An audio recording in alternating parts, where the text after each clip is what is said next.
বাহ বাহ বাহ, তাই তো দেখাই। আমার মাংস চেয়ারে পছন্দ হয় নাই। না, আমি বাটার নানটা খাইতে পারবো না, জেনুইন ভালো লাগতেছে না, এটা খেলে পেট খারাপ হবে। কিন্তু কোনো রেস্টুরেন্ট ওনার যদি আপনারা দেখে থাকেন ভিডিওটা, জিনিসগুলো অ্যাভয়েড করতে হবে, তাহলে আপনাদের কোনো এক সময় হয় বন্ধ করতে হবে, না তো রিলোকেট করতে হবে। রাত বাজে প্রায় 8টা, এই 8টার সময় আসি হচ্ছে মোহাম্মদপুরে। মোহাম্মদপুরে 8টার সময় কি করি, আসছিলাম হচ্ছে একটা অফিসের কাজে আসছিলাম, আরো আগে আসছিলাম, কিন্তু এরপরে বৃষ্টি শুরু হয়ে গেছে এবং বেশ অনেকক্ষণ, মানে প্রায় দেড় ঘন্টা প্লাস আমরা এখানেই দাঁড়ায় আছি। আমি আর আমার আর এক কলিগ আছে, তিনি সামনে গেছে, আসতেছে। তো এখন আমরা এই এতক্ষণ এখানে দাঁড়ায় থেকে তারপরেও বৃষ্টি শেষ হচ্ছে না। অনেকক্ষণ অপেক্ষা করার পরে তো আমাদের যিনি ক্লায়েন্ট আছেন ওনার ছেলেকে আমি জিজ্ঞাসা করছি যে আপনাদের মোহাম্মদপুরের এই জায়গাটায় ভালো কাবাব কোথায় পাওয়া যায়, আমরা একটু কাবাব খাবো, যেহেতু বৃষ্টি বৃষ্টি পড়তেছে। কারণ উনি বলতেছে যে পাকিস্তানি কাবাব খেলে এখানে একটা আছে পেশোয়ারি কাবাব, আপনারা ওইখানে যাইতে পারেন। এসে দেখি দোকান ভাড়া হবে, মানে তারা পেশোয়ারি কাবাব এখান থেকে চলে যাচ্ছে বা বন্ধ করে দিচ্ছে, হয়তো বিজনেস টিজনেস হচ্ছে না বা যাই হোক কিছু একটা। একবার মনে করছি যে ভিডিও করব না, চলে যাব। আরেকবার চিন্তা হইলো যে মোহাম্মদপুরে আজকে সকাল থেকে জানতাম যে আসবো না, কেন আসলাম, কেন আসার পরে বৃষ্টি পড়লো, 2 ঘন্টা দাঁড়ায় থাকলাম, দাঁড়ায় থেকে কেন এই দোকানে আসলাম, মানে কেমন জানি একটা ব্যাপার হলো যে মনে হচ্ছে যে আল্লাহ সামহাও আমাদের রিজিকটা এখানেই রাখছে, আর আল্লাহ চাই যে হয়তো যে ভিডিওটা এখান থেকেই করে যাই, কি কারণে তা আমি জানি না। সো পরে ডিসিশন নিলাম যে না, এখানেই করবো ইনশাল্লাহ। আমি আবার সে একদম পুরা ভিজা, আমি মোটামুটি 70% ভিজা, সে 100% ভেজা। যাই, এই অবস্থাতেই পেশোয়ারিতে খাবো, হুনোস কি বেরোয় যায়। Let's go.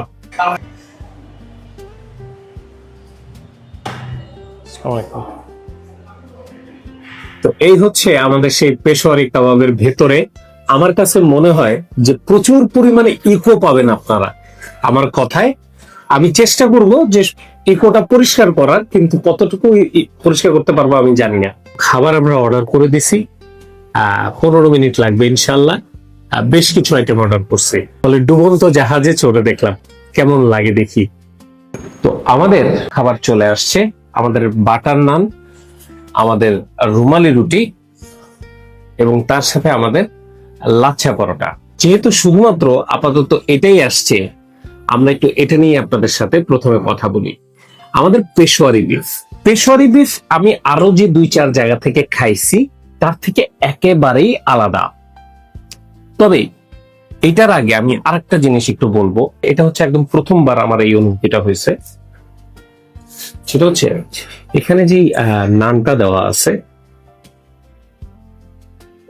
একটা ফাউল একটা ফ্লেভার বা ফাউল একটা স্মেল পাচ্ছি। এখন আমার কাছে মনে হচ্ছে আমরা যে বাটারটা ব্রাশ করছে সেই বাটারটা বাসি ছিল বা পুরানো ছিল, অথবা সব থেকে বেশি যেটা সুযোগ সেটা হচ্ছে যে তারা যে খামির দিয়ে বানাইছে এই যে বাটার নানটা, সেটা আমার কাছে মনে হচ্ছে যে খামিরটা পুরানো ছিল। মানে খামিরটাই ইস্টটা বেশি হয়ে গেছিল বা ইস্ট দেওয়াতে একটু 19-20 হয়েছে, আমি জানি না কি হয়েছে, আই ডোন্ট নো, কিছু একটা হয়েছে। আর এবার আসেন তাদের পেশোয়ারি বিফে আসি। যেটা বলতেছিলাম, এটা হচ্ছে আমার খাওয়া সব থেকে আলাদা চেহারার একটা পেশোয়ারি বিফ, যেখানে আমাদেরকে একটা হাড্ডি, 2টা হাড্ডি দেওয়া হয়েছে। বেশ, এইটা তো আসলে না হাড্ডি না তেল, আর হচ্ছে আচ্ছা ঠিক আছে, আমি একটা হাড্ডি নিলাম আর একটা মাংস নিব। ভিতরে আরো কিছু পিস আছে যেটা আমি খুঁজে পাই নাই। ও সলিড মাংস মোটামুটি 4 পিসের মতো দিছে বা 4 পিসের মতো দিছে, আর হাড্ডি দিছে 2 পিস, পরিমাণ ভালো দিছে। এবার আসেন এইটা দিয়েই খাবো, আমি বাটার নান দিয়েই খাবো, কারণ যদি আমার ভুল হয়ে থাকে অ্যাটলিস্ট ক্লিয়ার হবে। না, বাটার নানটা খাইতে পারবো না, বাটার নানের ফ্লেভারটা আমার কাছে ভালো লাগতেছে না, একদম জেনুইন ভালো লাগতেছে না, এটা খেলে পেট খারাপ হবে। থেকে বেটার আমরা একটু লাচ্ছা যে পরোটাটা আছে সেটা দিয়ে একটু টেস্ট করে দেখুন। এটা কোন দেশি লাচ্ছা পরোটা আমি জানি না, এটাও শক্ত হয়ে গেছে ভাই। যাই বলেন তাই বলেন, খামিরের সমস্যা, নাহলে লাচ্ছা পরোটার এরকম হওয়ার কথা না। ওকে, মাংসটা একটু খেয়ে দেখা যায়। এখানে কিন্তু অ্যাকচুয়ালি মশলা অ্যাপ্লাই করা হয়েছে, হ্যাঁ কিছু মশলা এখানে অবশ্যই আছে। তারা চাইছে যে আমাদের মুখে যাতে একটু ভালো লাগে, আমরা একেবারে পেশোয়ারি মিট যেটা লাল লাল হয়ে যাবে আর সাদা সাদা হয়ে যায়, সেটা তো আমরা খাইতে পারবো না। এটা তাদের একটা চিন্তা ছিল, এবং যে কারণে এই গরুর মাংসটা, আমি পেশোয়ারি বিফ বলবো না, এই গরুর মাংসটা ভালো লাগছে। পেশোয়ারি বিফের মতো একটু কম মশলায় রান্না করা বিফ আমার কাছে তাই মনে হইলো। বাদ বাকি যদি আপনাদের কোনো ফিডব্যাক থাকে অবশ্যই জানাতে পারেন। তবে আলুটা একটু খাওয়া যায়, পেশোয়ারি বিফের আলুটা কিন্তু বেশ একটা হিট আইটেম পেশোয়ারি বিফের ভিতরে। এটাই ঝোলের সাথে একটু মাখায়ে তারপরে খাওয়া লাগে।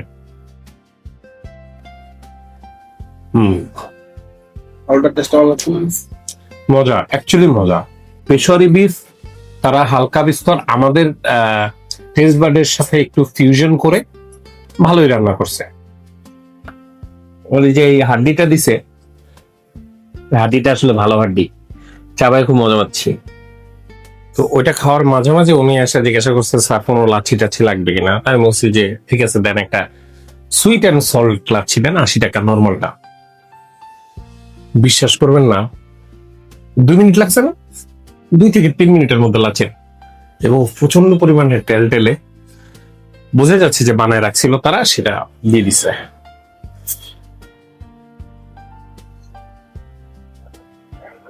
যাক, এটা নিয়ে খুব বেশি কথা বলার মতো কিছু নাই। আর আমার কলিগ ভাই সাহেব লেবু শরবত নিয়েছিল। ভাই আপনি জিতছেন। আমি ওনাকে অর্ডার দেওয়ার সময় বলছিলাম সুইট অ্যান্ড সল্ট দিয়ে স্যালাইন বানাই না, আপনার কাছে অরিজিনাল স্যালাইন বানাইছে। হেলদি, এটাই তো আপনি চাচ্ছেন। সিরিয়াসলি লাস্ট ক্লিপের পরে এখন প্রায় 10 মিনিট 15 মিনিট পার হয়ে গেছে, এখনো বসেই আছি। ভাইয়া খাবার কি নাই? খাবার নাই। একটা খাবার খায় এতক্ষণ বসে থাকলে সেই খাবারের আর কোনো খাবার থাকে? যদি কোনো রেস্টুরেন্ট ওনার যদি আপনারা দেখে থাকেন ভিডিওটা, মানে এই জিনিসগুলো অ্যাভয়েড করতে হবে, তাহলে আপনাদের কোনো এক সময় হয় বন্ধ করতে হবে, না তো রিলোকেট করতে হবে। আচ্ছা, শেষ পর্যন্ত আমাদের খাবার চলে আসছে, আমাদের বিফ গোস্ত নেহারি। বেশ কেমন জানি, আমি জানি না এখনো কেমন দেখা যাচ্ছে, এটা আসলে আমি তেমন কিছু বুঝতে পারতেছি না।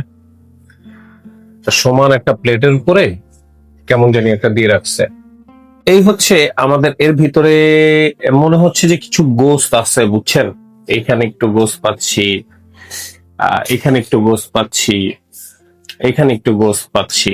মোটামুটি পুরো প্লেটের ভিতরে আপনি মাছ ধরার মতো একটা ব্যাপার, যে কোথায় কোথায় গোস্ত আছে আপনি জানেন না, কিন্তু আছে, অবশ্যই আছে। ঠিক আছে, এখান থেকে একটু গোস্ত নেই। ওকে, নেহারির যে কালার এবং একটা কড়া একটা মশলার গন্ধ আমার নাকে এখান থেকে পাচ্ছি। ওকে, চেহারা দেখেই আমার কলিগ মোটামুটি সারেন্ডার করছে। সে বলছে ভাই আমি এটা খাবো না, আপনি এটা একা একাই খান। এটা একটা কথা হইলো? আমি একটা রুমালি রুটি নিছিলাম, এই মনে করছিলাম রুমালি রুটি দিয়ে এগুলা খাবো টাবো, কিন্তু যে দেরি হয়েছে, রুমালি রুটি ঠান্ডা বরফ হয়ে গেছে। ওকে, দেখা যাক। ওকে, আমাদের গোস্ত নেহারি। সিরিয়াসলি মশলার গন্ধ এখান থেকেও নাকে লাগতেছে। প্রথম কথা, আমাকে যে গোস্ত দিছে তো রাবার হয়ে গেছে। এই যে গোস্ত, এই যে একেবারে রাবার হয়ে গেছে। আমি খুবই দুঃখের সাথে জানাচ্ছি যে এরকম একটা ডুবন্ত জাহাজকে নিয়ে আমাকে এরকম একটা ভিডিও বানাতে হচ্ছে। আমি বেশ মনে মনে বেশ কষ্ট পাচ্ছি সিরিয়াসলি। আমি এক ধরনের আশা করে আসছিলাম, ঢুকছিলাম তখন, ইন্ট্রো যারা দেখছেন তারা জানেন, যে যাব, অনেক ভালো লাগবে, আমি অনেক ভালো ভালো কথা বলবো। খুব কড়া গরু মাংসের ঝোল, নেহারি গোস নেহারি, এটা কি বানাইছে আল্লাহ পাক তিনি জানে। নলির ভিতরে কিচ্ছু নাই, ফুল খালি, একদম খালি। আর একেবারে বিশ্বাস করেন কোনো স্বাদ নাই, মানে বাজে মশলার ঝাঁজ ছাড়া আর কিচ্ছু নাই। ভিতরে মাংসটাও যদি ভালো থাকতো তাও বলতে পারতাম যে ঠিক আছে, তাদের বেশ সুস্বাদু একটা নেহারি, কড়া একটা নেহারির ঝোলের সাথে। চেহারাটা দেখেন, চেহারাটা দেখলেও বুঝতে পারবেন। যদিও গোস নেহারি একটু ডার্ক হয়, এটা সত্য, তাই বলে কি এই এখন আবার ওয়েট করতেছি ওই মাখন কাবাব যে আর একটা অর্ডার করছিলাম সেটার জন্য, যে ওইটা আসলে ওইটা খেয়ে বলবো আপনাদের। এখন ওইটা আসতে আবার কতক্ষণ লাগবে আই হ্যাভ নো আইডিয়া। এই হচ্ছে শেষ পর্যন্ত আমাদের বিফ শিক মালাই, এটা চলে আসছে। আমি প্রচন্ড আশাবাদী যে এটা অনেক ভালো হবে। মালাই তো কি সব ক্রিম আর কি, অবশ্যই বিফ শিক মালাই। বাবা, পরিমাণ কিন্তু প্রচুর দিচ্ছে, প্রচুর পরিমাণ দিচ্ছে। বাহ বাহ বাহ, এটা দেখে মনে হচ্ছে যে সে তার জেনুইন যে নাম ভূমিকা সেটা মনে হচ্ছে যে বেশ ভালোভাবে সার্ভ করবে।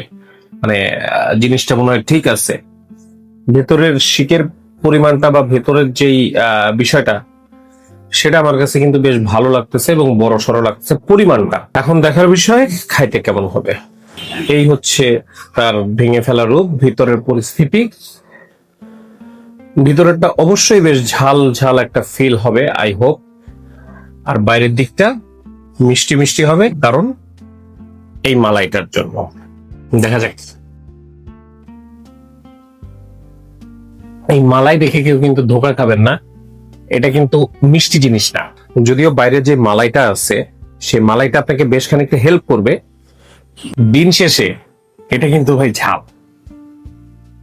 কিন্তু শিক আর হিসাব তো সুনাম করলাম, মাংস পো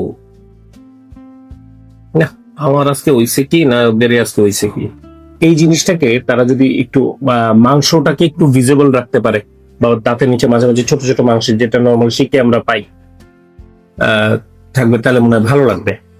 আমি সিরিয়াসলি ফার্স্টে মনে করছিলাম যে জাস্ট হয়তো মশলার এখানে কামড় করছে আর হয়তো অল্প একটু মাংস বা মাথার দিকের থেকে, দেখুন পুরোটার ভিতরে কোথাও নেই।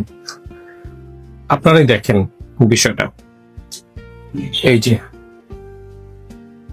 যে মশলা, জাস্ট মশলা, ফুল মশলা।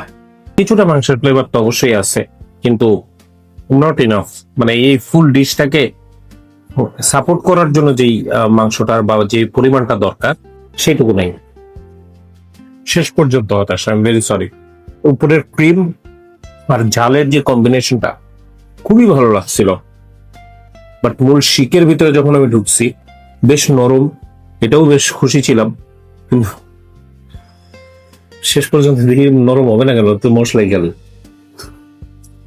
ভাই ব্যাপারটা হচ্ছে যে একমাত্র খাবার যেটা ভালো খাইছি সেটা হচ্ছে তাদের যে প্রথম যে পেশোয়ারি গোস্ত, ওটা যদিও একেবারে আমার কাছে জেনুইন অথেন্টিক পেশোয়ারি গোস্ত লাগে নাই, তারপরেও ওইটার স্বাদটা ভালো ছিল। ওটা খায়ে আমার কাছে মনে হচ্ছে যে না ঠিক আছে খাওয়া যায়, নট ব্যাড। নান তো ভাই গন্ধ ছিল, কি কারণে গন্ধ ছিল জানি না।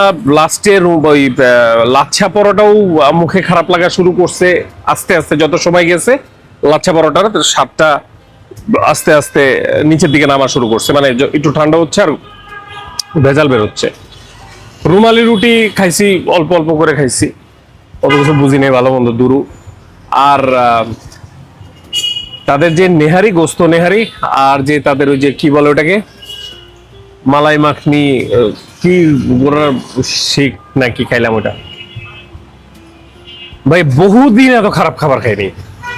ওই মালাইটা তো প্রথমে আমি বেশ এক্সপেকটেশন খুব হাই ছিল যে মালাই টালাই উপরে লাগে আছে, মুখে দিছি বেশ ভালো স্বাদ লাগছে, আবার একটু ওই মশলা যখনই মুখে লাগছে মনে হচ্ছে ঝাল লাগছে খুব, পরে দেখি পুরোটাই মশলা, মানে মাংসের কোনো চিনি নেই না। একটা একটা যাক ওটা ভাই কেছাল লাগা। হ্যাঁ মানে বিলো স্ট্যান্ডার্ডের আমার এই লাইনে এক্সপিরিয়েন্স খুব কম খাবার, বাট প্রথমটা জেনুইনলি মানে 10-এর মধ্যে 5 দেওয়া যায়, কিন্তু বাকিগুলোতে কোনোটাই 2-এর 3-4 উঠে না আর কি মান। মানে আমি তো ভাই তো 3-4-এ চলে গেছে, এটা খুব বড় মনের মানুষ, আমার কাছে 2-এর উপরে উঠে না। এনিওয়ে খুব দুঃখের বিষয়, এই একটা ডুবন্ত জাহাজকে নিয়ে আমরা আজকে এই ভিডিওটা বানাইছি। আমি যাই হোক, আই এম ভেরি সরি। আমি কিছু কিছু জায়গা থেকে শিক্ষা নেওয়া উচিত। এই তো, ভালো থাকবেন, সুস্থ থাকবেন, ভিডিওতে লাইক কমেন্ট শেয়ার যা যা করা দরকার করে দিন। আর ইউটিউবে যদি ভিডিওটা দেখে থাকেন তাহলে সাবস্ক্রাইব, আর ফেসবুকে দেখে থাকলে ফলো করে দিন। আল্লাহ হাফেজ।